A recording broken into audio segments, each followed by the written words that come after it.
கிளாஸுக்கு லேட்டாக வந்திருக்கான். ஏன் நவகிரிஷ் லேட்டாக வந்திருக்க? ஆண்டி கோயில் கும்பாபிஷேகத்துக்கு போனதுனால கிளாஸுக்கு லேட் ஆண்டி. ஓ, கும்பாபிஷேகத்துக்கு போனியா? ஆமாம் ஆண்டி. சரி, ஓகே. அப்போ கும்பாபிஷேகத்தை பற்றி என்னன்னு தெரிஞ்சுக்கிட்டியா? ஆண்டி தெரிஞ்சுக்கிட்டேன். கும்பாபிஷேகம்னா என்ன? ஆண்டி ஒவ்வொரு 12 வருஷத்துக்கு ஒரு தடவையும் கோயில் ஃபுல்லாக புதுசாக பெயிண்ட் அடிச்சு அந்த கலசத்தை மாற்றி வைக்குவாங்க ஆண்டி. அதுக்கு தான் கும்பாபிஷேகம். ஓ, 12 வருஷத்துக்கு ஒருக்கா இதை பண்ணுவாங்க. ஆமாம் ஆண்டி. கோவில் கலசத்தை மாற்றி வைப்பாங்களா? ஓகே. அந்த கலசத்தை வந்து ஏன் 12 வருஷத்துக்கு ஒருக்கா மாற்றுறாங்க? ஆண்டி அதில் இருக்கிற தானியங்கள்லாம் வந்து திறன் வந்து போயிடும் ஆண்டி 12 வருஷத்துக்குள்ள. அதனால தான் ஆண்டி ஒவ்வொரு 12 வருஷமும் அந்த கலசத்தில் இருக்கிற தானியங்களை புதுசாக வைப்பாங்க.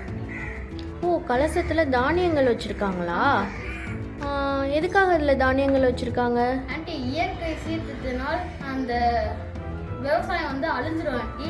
அப்போ வந்து இந்த கலசத்தில் இருக்கிற தானியங்கள்லாம் எடுத்து நம்ம திருப்பி விவசாயத்தை வந்து தொடங்கலாம் ஆண்டி.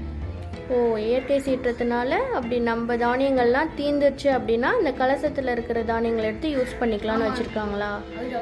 ஓ, என்னென்ன தானியங்கள் அதில் இருக்கும்? ஆண்டி நெல், சாமை, திணை, வரகு, கேழ்வரகு, சோளம், கம்பு, மக்காச்சோளம் இது எல்லாமே வைப்பாங்க இதில். ஓ, சூப்பர் சூப்பர். அது ஏன் கலசத்தை வந்து கோயிலோட டாப்பில் கொண்டு போய் வச்சுருக்காங்க? அந்த வரகு அரிசி சொன்னல ஆண்டி, அது வந்து மின்னலோட இது வந்து தாங்க ஆற்றலை திறன் பிடிக்கும் ஆண்டி.